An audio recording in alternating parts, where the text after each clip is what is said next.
the perception of the world in the light of God is missing. Eternal life is the same as it was before. So what drops off is appreciation of the relativity. What drops off it is living. Living drops off, life remains. Huh? Life devours living. Huh? Living finds, or living gives rise to life, and life eternal, and life. Yes?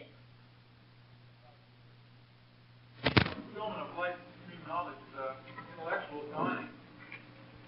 The man who's in God consciousness is supplied with a unified field theory which would prove that all the relative is unity. Would this aid in attaining supreme knowledge?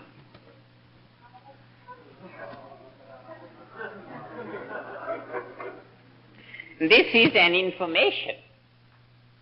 This is an information that all the relative life impulses, energy, are nothing but electromagnetic waves, and then there is another kind of field, the gravitational field, and then the unified field theory will mean that these two are nothing but one absolute. So this will be an intellectual understanding, and intellectually one could feel without doubt that this whole thing is unity. Just like this thing and this thing and this thing and this thing and this thing and this thing and this thing. So many various things, and now one knows that this is also sap, this is also sap, this is also sap. So the sap and sap and sap unified field of sap is all this, all this, all this. But this is intellectual inference. Now this intellectual inference is overshadowed or thrown off when we start enjoying this, smelling this, touching this. Because when we are enjoying this, there is no perception of the sap. But in this way, sometimes when we remember that, oh, the flower is nothing but the sap and the leaf is nothing but the sap, then we may feel intellectually that this is sap and sap and sap. But this intellectual conception cannot be a living reality.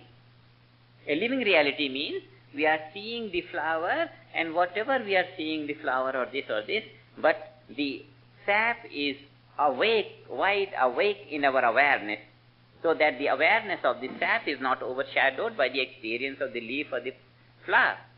This will mean that the sap and the manifested aspect of the sap both are a living reality. They will be a living reality when we perceive the flower as much as we perceive the sap. Not that the perception of the flower overshadows the sap, or not that the conception of the sap fails us to perceive the flower. But the flower and the sap both cognized at the same time, then we would say both become a living reality. And when both become a living reality, when we experience the sap and the petal, sap and the petal, the unmanifest sap and the manifest petal, both when we are experiencing for some time, then alone we can actually perceive how the sap has become the petal. Because we have an eye on the sap and the petal simultaneously. When we have an eye on both the fingers like this, and then only we can perceive what is going on in between the two. What is going on in between the sap and the flower, sap and the petal? What is going on in between the sap and the petal? The process of manifestation. The unmanifest sap and the manifested petal, and in between is going on the process of manifestation. And when we experience both together for some time, then it becomes clear to us how the sap is being transformed into a petal. The how, the mechanics of the separation of the two, or the mechanics of the unity of the two, that the petal is nothing but the sap, and the sap is transformed into a petal. Like that, when we live the pure consciousness and the finest relative celestial both together, this is the finest celestial and this is the absolute, both we are experiencing. This is what we mean by saying that both are a living reality. Living reality means a constant perception, both of these. And when both of these are a constant perception, then we would know whether the two are one or whether the two are two. What is the mechanics in between them? And then we know that the celestial is nothing but a projection of the absolute, and that also is nothing but the absolute and absolute and absolute. And then the unified field theory on the intellectual conception, we say, yes, we know that they are two.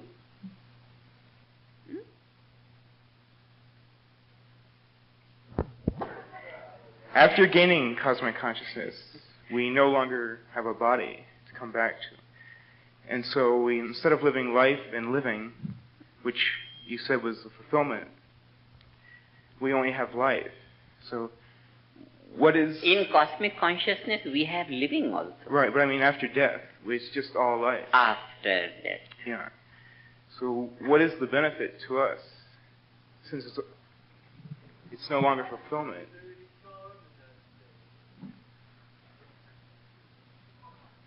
The charm, for the charm, the means of charm, the body has to be. And when the body drops off, then the charm drops off. Charmness remains.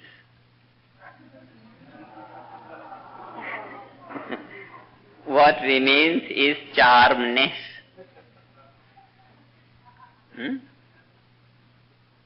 Which is the nature of absolute life,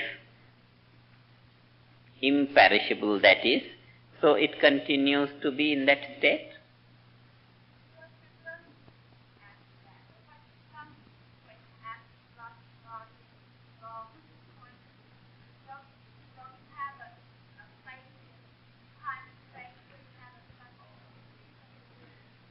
Time and space, the question is,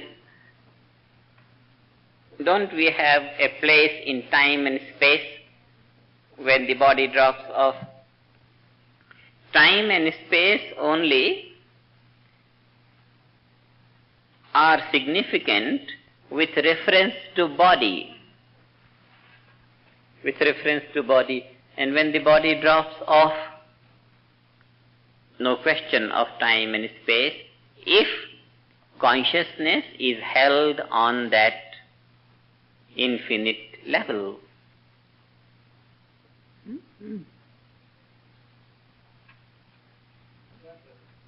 Working?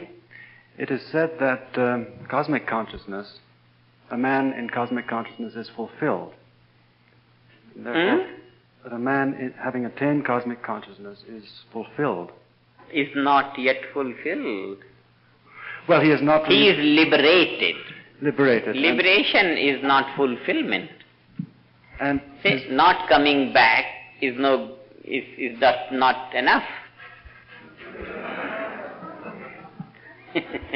So he doesn't come back in another body. He doesn't come back, and that's all.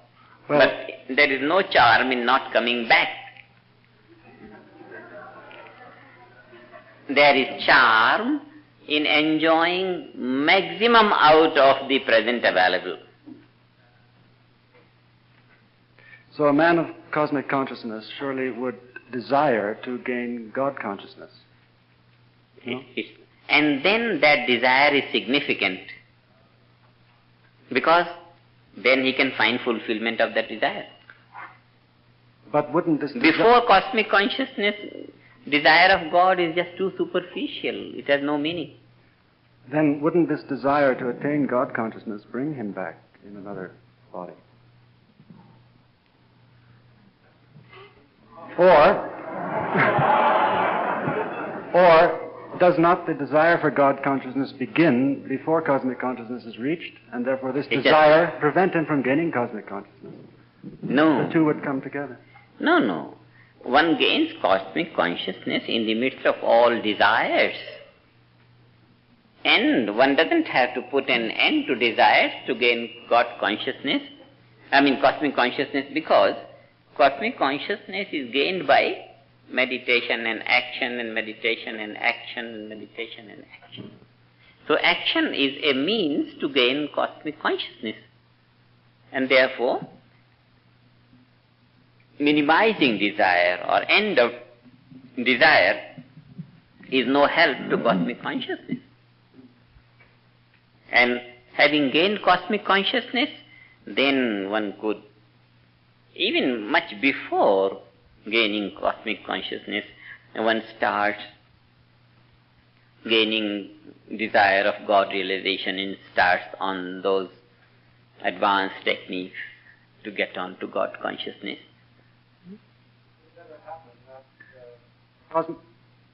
Could it ever happen that God consciousness and cosmic consciousness are reached about the same time, or simultaneously? It could happen one after the other. A little bit, maybe soon, not very late, but so their acquisition is more or less simultaneous. And that is our hope, that with our advanced techniques of crumbling down the stresses more quickly, by the time we have 80-90% of cosmic consciousness, soon we start on the advanced techniques of gaining the efficiency in the celestial field of behavior, and then we step on. It could be... Vernon has asked me to persist with the point of the cosmically conscious man having desiring to attain God consciousness and therefore being reborn. See, the thing is, a roasted seed, maybe any seed, a seed which has been roasted. Now, by virtue of roasting, it has lost its ability to sprout. A seed which is roasted, even though for all practical purposes it will look to be a seed, it is a seed, only that it has lost its germinating power. The power to germinate is lost with the roasting of it by the heat of fire. So, by the heat of liberation, the ability to germinate is lost. Now, even if a seed desires that it must come out into a tree, it cannot. Once the arrow is thrown, it's thrown and it can't come back. Once cosmic consciousness is gained 100%, the arrow is gone and it just can't come back. The seed is roasted, it cannot germinate. Liberation has come on. And once we have stepped on the platform of liberation, bondage cannot be entertained. Once we have stepped on to that level, and it's finished. And that is why we hurry up. We don't want to die without God consciousness. And that's why we hurry up. And that is why this procedure of these advanced techniques and these procedures of eliminating the stresses and strains as soon as possible. Years of evolution can be brought about, can be squeezed in a few days or a few weeks. And this is our plan. This is our plan.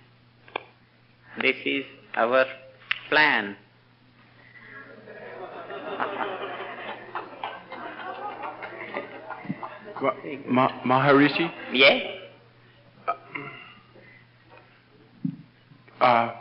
Could you, you said that in the Upanishads it said, all this is nothing but that.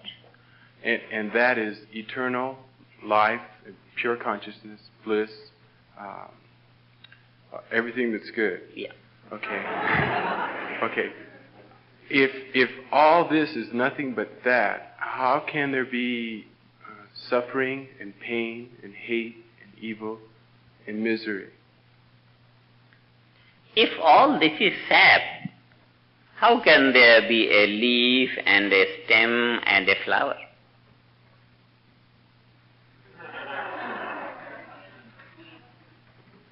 It is true. Flower is flower, leaf is leaf, stem is stem. One statement of truth. It is true that flower is nothing but sap, leaf is nothing but sap, stem is nothing but sap. And another statement of truth. Both statements of truth are right. So all this world of a relative existence, existing in white and black and yellow and red and suffering and joy and greater joy and lesser joy, greater suffering and lesser suffering, all this variety it's a direct experience. We just can't say nothing else is there. How can we say this is white and this is green? We have to admit this is white and this is green. But in the ultimate analysis, this green is also green-less sap. This white is also white-less sap. Unmanifest sap, unmanifest sap, and both are sap and sap and sap. So, the world of all relative existence is there, and the world and the state of absolute life eternal is there, and both are there.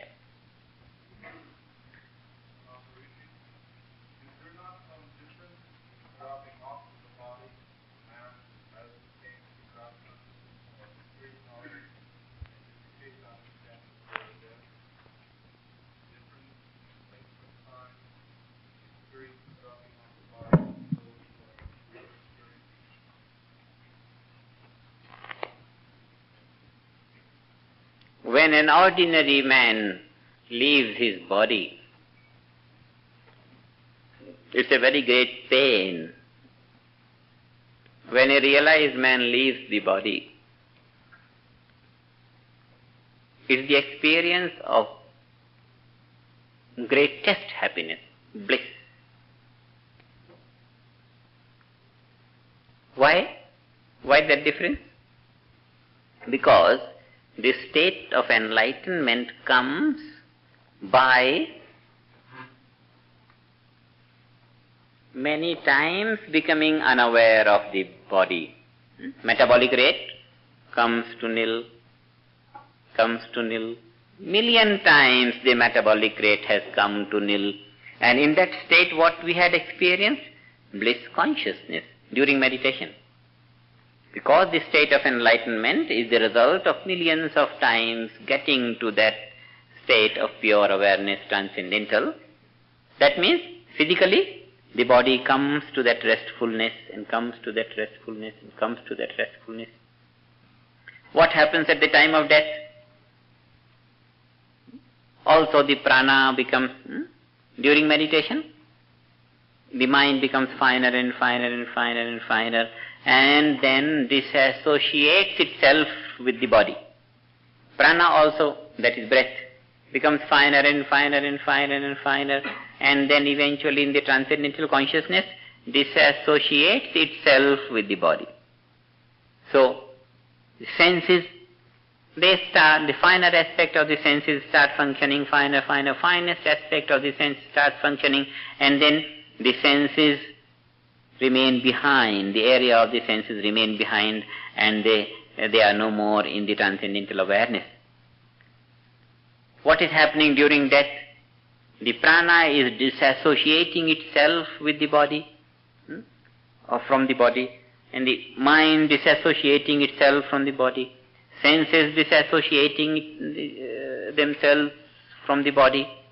all this disassociation of the subtle body or the inner man has been a habit, and the experience has been when all these disassociate with the body, then bliss consciousness is the direct experience. And therefore, as long as the machinery is functioning with the disassociation of these subtle aspects, the body or the experience is that of pure consciousness or bliss consciousness. So the last experience that the body can give will be of bliss consciousness when the subtle body starts disassociating itself and drops off. This is at the time of death. So the death of an enlightened man is just the same phenomena of transcending and gaining transcendental consciousness. Whereas in the case of others who have not experienced the inner man's disassociation from the body, who have never experienced that, then it is a very terrible thing for the eyesight to disassociate itself with the eyes. It's a very terrible thing for the sense of touch to disassociate itself with the hands like that. It's a very terrible experience of pain, very great, for the sense of hearing to disassociate itself from the ears, from the whole machinery like that. You can imagine how a man cries if his house is not is not insured.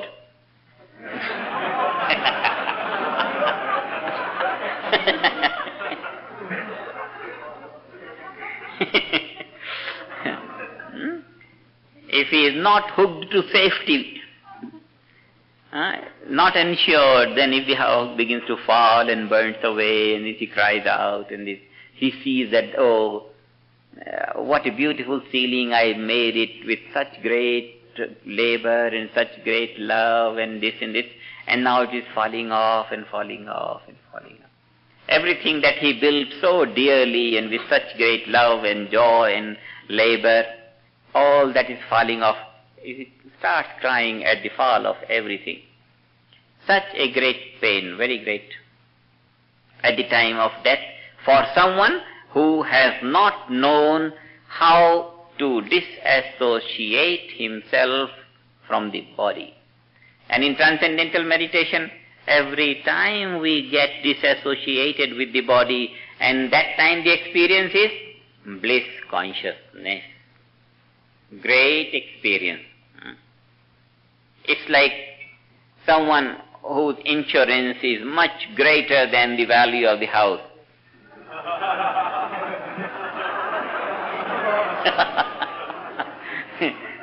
When it begins to burn, he puts a little more petrol there and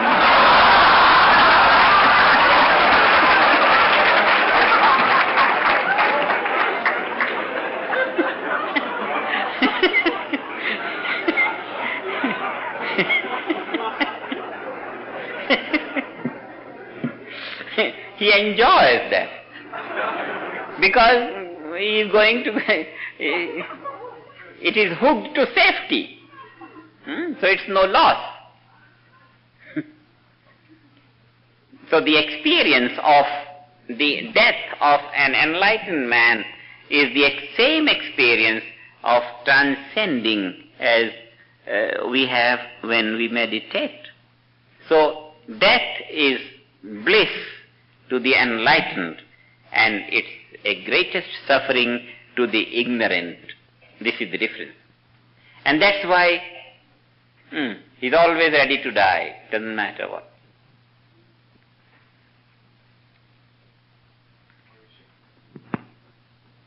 Always ready to die means he is not ready to die, but he doesn't mind dying any time. Not that he's awaiting death. During the course, you have spoken of two seemingly slightly contradictory views of the personal God. One view would be that he is the creator of everything within the relative field.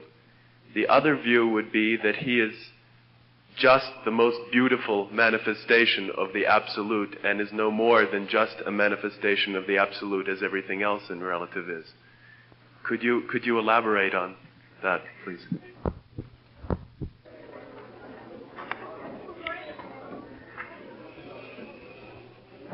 The question about the God, whether he is the creator of the universe or he is the first manifestation of the Absolute, both are the same thing. Because when he or she,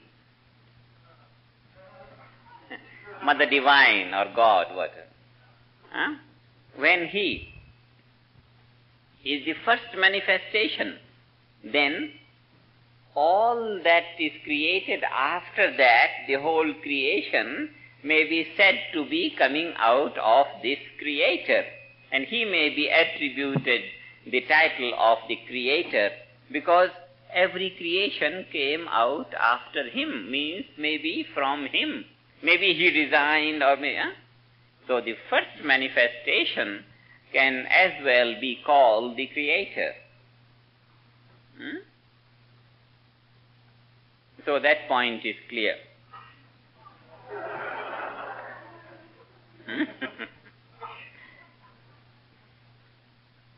Yes?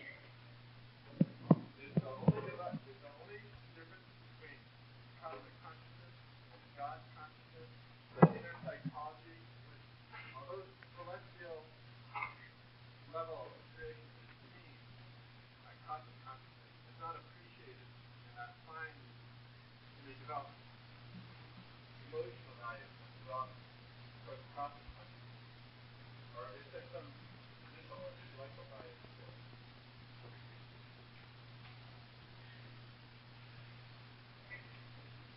The difference in cosmic consciousness and God consciousness is on all levels,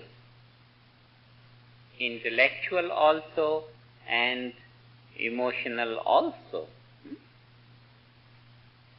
And apart from the difference being on intellectual and emotional, there is a difference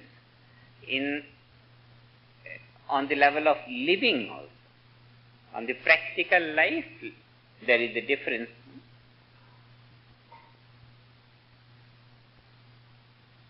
Because there is that difference on the level of consciousness. When there is the two states of consciousness are different, then there is a difference on every level whatsoever. Yes? That's why the two names,